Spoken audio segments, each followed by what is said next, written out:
Thanks for joining us. I'm Noah Certion. And I'm Noah Certion. Looking ahead now, if you're in need of service hours, the Sam T. Wilson Library in Arlington is looking for teens to volunteer as reading buddies. They are looking for students in the 6th through 12th grade to read a book to children in elementary school. They will also pick out books for the child to read. If you're unsure on how you can help these little readers, you will be given tips. The next volunteer opportunity is on Saturday, September 30th at 11 a.m. To register for the event, email savannah.shelton@lsslibraries.com. Well, normally when you think of a church, you think of it as being a safe place, but that safety was broken for many parishioners whose cars were broken into during Sunday service. It happened on December 17th at Bellevue Baptist Church on Appling Road. Memphis police tell us that 3 suspects broke into 10 vehicles. Police say the suspects were seen in a 2016 BMW X6. Later that day, police found that vehicle abandoned in the Grizzly Mark on Horn Lake Road. The suspects left that store in a gray Mercedes sedan. Police ask that if you recognize these men, call Crime Stoppers at 901-528-CASH. I was upset, to say the least, because like I said, we've never had this to happen before. Cynthia Hill works hard for her money. She says that she dropped off a check in East Memphis to pay a portion for her husband's surgery. She said that she didn't think her check would get stolen because of the thin opening on the drop box. She never got any inkling that her check would be stolen until she went shopping days later. I was shocked that we didn't have any money in the bank, and then when I got in touch with my husband, he was shocked too. He said, no, that's not right. That shouldn't be.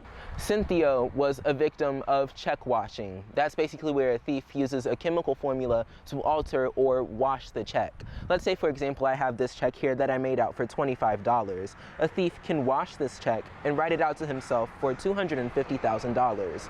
Us here at This Is Arlington are committed to making sure your money stays in the right hands. I spoke with Daniel Irwin of the Better Business Bureau, and he says you might want to avoid using the blue drop box altogether. And go ahead and go inside. Don't just drop your check off at that blue mailbox outside of the post office. Take the check inside. It's a lot safer. Daniel tells me that the BBB is seeing a rise in mail check thefts all around the Mid-South. He says that if you're a victim of this crime, you should immediately contact your bank. So go ahead and contact your bank. And then let the police know, and then contact the post office as well so they can start an investigation. While the investigation into Cynthia's stolen check is still ongoing, she warns other people that as soon as you know something is wrong, to report it. In her message to the suspect, I just hope whoever did that is caught, and I hope they'll have to answer for it. Another tip that the BBB told me you also might want to consider is using a gel pen similar to this one that uses indelible ink. You also might want to use a thicker envelope or encase your check in a sheet of paper to prevent a thief from looking inside of the envelope. Reporting for This Is Arlington, I'm Noah Certion. Jake and Brent, new numbers that I found show that over 3,000 students attend these 3G schools, 2,000 on the high school level, and when students first heard about this bill, you can imagine they were pretty upset. The student body was not pleased with the bill.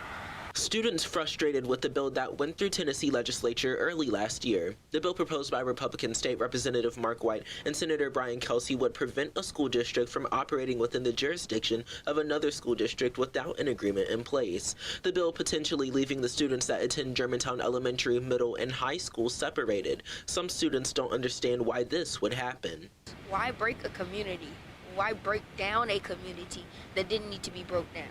There were also talks of tearing down Germantown High School. This high school that sits on Poplar Pike has been serving students for over 100 years. One student thinks that tearing down Germantown High is doing a disservice to the whole community.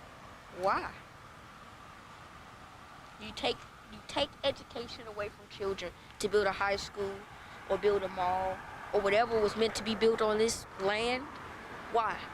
Calvin Nicholson is a part of the Save the G campaign. It is comprised of a group of students and alumni that want to keep the Germantown schools together.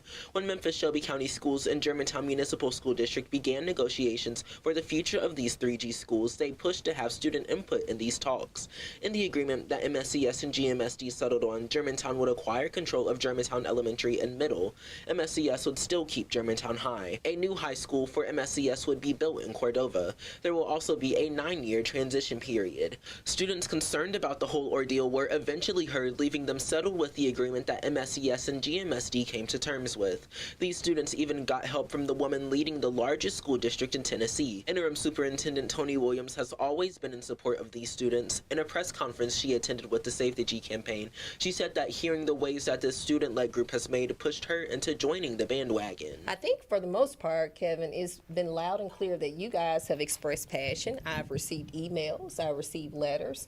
Your parents are very vocal as well. So I took the helm of this role at the beginning of September, and so I heard it the first day on the job. In the agreement, there is a clause that states that Germantown schools will eventually be dissolved each year, forcing a high school that holds a rich history to close its doors.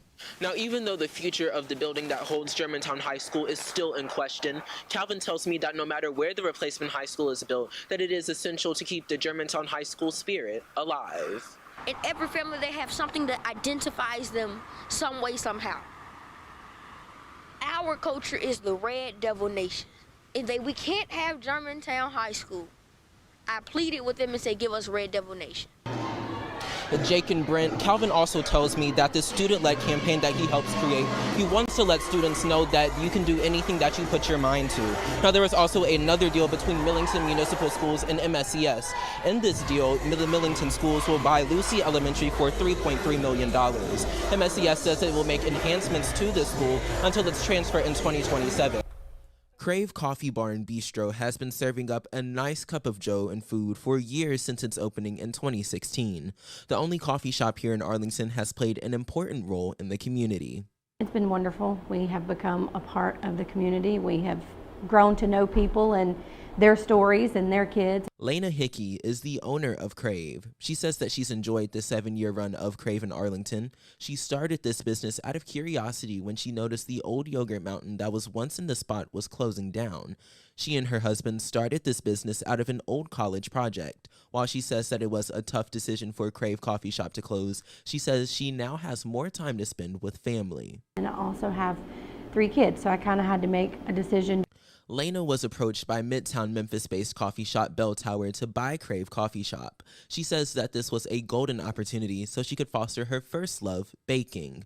Now she wants to clear the air about this closing. We have a very specific clientele. If they're going to Starbucks, they were already going to Starbucks, like in Lakeland or wherever, and all of our regulars still come.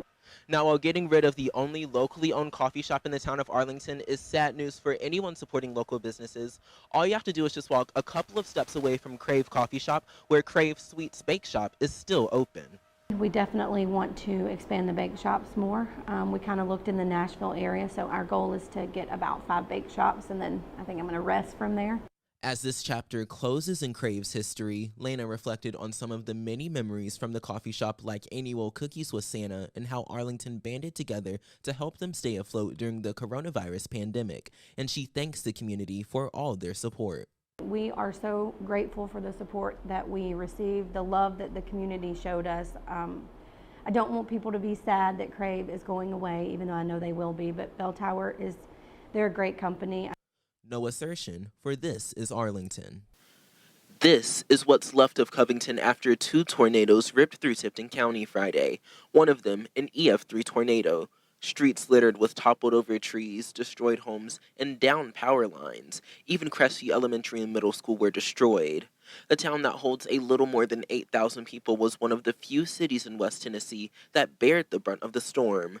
The town is working to get the lights back on after they reported more than 22,000 outages. By Sunday, that number was down to 1,500. Emergency officials there reported 1 death and at least 28 injuries in Tipton County. While the town is making progress in cleanup, the mayor of Covington acknowledges that the effects of this tornado will leave some lingering effects. We have kids that are in shock. No school. We got a week of that.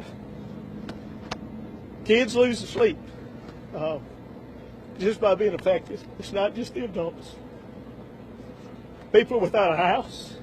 Town and county officials held a press conference Sunday where they gave an update on the recovery process. They said that they are now done with search and recovery efforts and now moving on to cleanup. And while many are trying to find a place to stay after the storm, over 350 volunteers filled Cobb Park, providing meals to those displaced. The Covington Biker Gang, Covington Vikings, brought out their grills to help feed those in need. Claude Jones of the Covington Vikings says that it is always important to help those in your community when they are in need, and he hopes others will do the same in return. Basically, just have to give back to the community, when people need you. You never know when you need somebody. In Covington, God is blessing you. You got to give back those blessings. Noah Certion, AHS Tiger Life News. It's a problem we hear of time and time again. Juveniles being the suspects in crimes all around Shelby County. One of the most recent crimes happened in Cordova. MPD says that 3 teens are accused of stealing a vehicle from a grocery store parking lot. All 3 of the teens involved in this crime were between the ages of 14 and 17. And last fall, a 19-year-old and 2 other teens arrested after the Shelby County Sheriff's Office said that they received nearly 100 reports of car burglaries and thefts in Arlington and Lakeland. 2 weeks ago, the Memphis Police Department released their plans to curb juvenile crime. In a video posted to YouTube, the police department announced a juvenile crime abatement program focusing on preventing crime in the downtown area. When an illegal act is witnessed, officers will professionally encounter the juvenile. The individual will be detained and, if necessary, transported to juvenile court, or a juvenile summons will be issued. The leaked document about this program led to mixed reactions across the county.